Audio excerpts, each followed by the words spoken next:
अखेर रुपाली चाकणकरांकडून महिला प्रदेशाध्यक्ष पदाचा राजीनामा देण्यात आलेला आहे। या क्षणाची मोठी बातमी आपण बघतोय। रुपाली चाकणकर यांनी राष्ट्रवादी काँग्रेसच्या महिला प्रदेशाध्यक्ष पदाचा राजीनामा दिलेला आहे।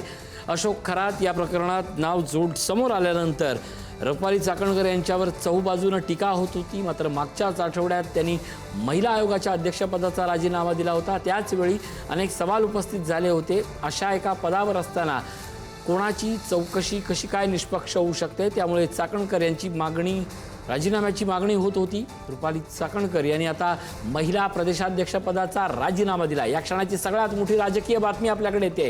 राष्ट्रवादी महिला काँग्रेस प्रदेशाध्यक्ष पदाचा रुपाली चाकणकरांनी राजीनामा दिलेला आहे। संदीप राजगोळकर आमचे प्रतिनिधी आपल्यासोबत जोडले जात आहेत। संदीप, मोठी बातमी आहे, कारण हे सगळं आता प्रकरण पुढे जाईल असं वाटत असताना रुपाली चाकणकर यांनी राजीनामा दिलाय। नेमकी यामागची काय कारणं असू शकतात?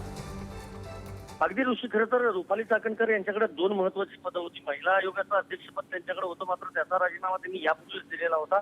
पण राष्ट्रवादी काँग्रेसच्या महिला प्रदेशाध्यक्ष पदाचा देखील त्यांच्याकडे पदभार जो आहे तो होता आणि त्या पदाचा देखील अखेर त्यांनी राजीनामा दिला आहे। काही वेळापूर्वीच त्यांनी उपमुख्यमंत्री सुनेत्रा पवार यांना पत्र लिहून हा राजीनामा पाठवल्याची माहिती त्यांनी स्वतः ट्विट करून दिलेली आहे। खराब प्रकरणामध्ये पहिल्याच दिवशी जी माझी भूमिका स्पष्ट केली आहे, त्याच्या आर्थिक व्यवहारात त्याच्या गैरकृत्यात माझा संबंध नाही, आज तीच स्पष्ट आणि ठाम भूमिका आहे आणि तपासादरम्यान सगळ्या बाबी निष्पन्न होतीलच। पण खोटा आणि असत्य पुरावा नसताना जे काही आरोप माध्यमांमधून होत आहेत ते वेदनादायी असल्याचं रुपाली चाकणकर यांनी म्हटलं आहे। त्याचबरोबर हा तपास पारदर्शकपणे निष्पक्षपणे व्हावा ही माझी भूमिका आहे, म्हणूनच मी या पदाचा राजीनामा देत असल्याचं त्यांनी म्हटलंय। आणि शेवटचं त्यांनी असं देखील म्हटलं की आज सकाळी फोनवरनं सुनेत्रा पवार यांच्याबरोबर झालेल्या चर्चेनुसार मी राष्ट्रवादी महिला काँग्रेस प्रदेशाध्यक्ष पदाचा राजीनामा देत आहे।